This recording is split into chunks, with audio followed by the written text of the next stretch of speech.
அகர முதல எழுத்தெல்லாம் ஆதி பகவன் முதற்றே உலகு. ஆதி அகர முதல எழுத்தெல்லாம் ஆதி பகவன் முதற்றே உலகு. என் அன்பான தாய் தமிழர்கள் அனைவருக்கும் என் உற்சாகமான முத்தமிழ் வணக்கம். வள்ளுவ பார்வையில் நான் உங்கள் கவிதன். அதிகாரம் 85 புல்லறிவாண்மை.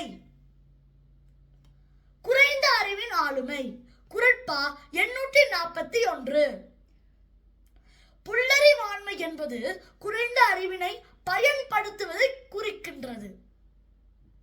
இல்லாமல் எல்லாம் கொடியது, அறிவு இல்லாமையே என்கிறது புல்லறிவாண்மை அதிகாரத்தின் முதலாவது குறட்பா. குறள்: அறிவு இன்மை, இன்மையுள் இன்மை, பிறிது இன்மை, இன்மையா வையாதுலகு.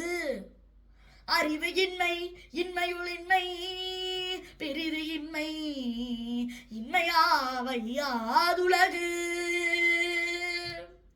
இந்த குறளுக்கான கருப்பொருளை பார்ப்போம்.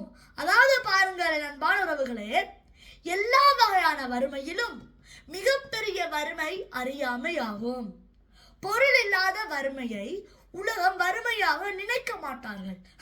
ஆனால் எந்த செல்வம் இல்லை என்றாலும் பரவாயில்லை, அறிவு என்ற செல்வம் இருக்க வேண்டும். அறிவு இன்மை, இன்மையுள் இன்மை, இது இல்லை அது இல்லை பரவாயில்லை.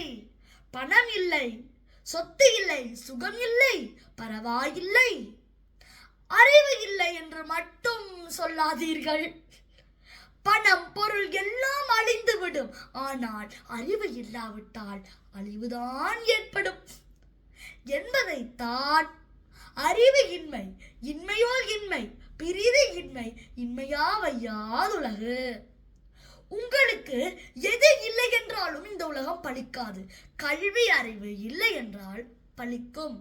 ஆகவே அழியாத செல்வத்தை பெறுங்கள், என்றும் நிலைத்திருக்கக்கூடிய அறிவை பெறுங்கள், விரைந்து கற்றுக்கொள்ளுங்கள், அறிவாளியாக மாறுங்கள் என்று அன்றே எழுதியுள்ளார் நம் முப்பாட்டன் ஐயன் திருவள்ளுவர் அவர்கள் என்று கூறிக்கொண்டு, அறியாமை வறுமையில் வறுமை, நல்லறிவே பெருமையில் பெருமை.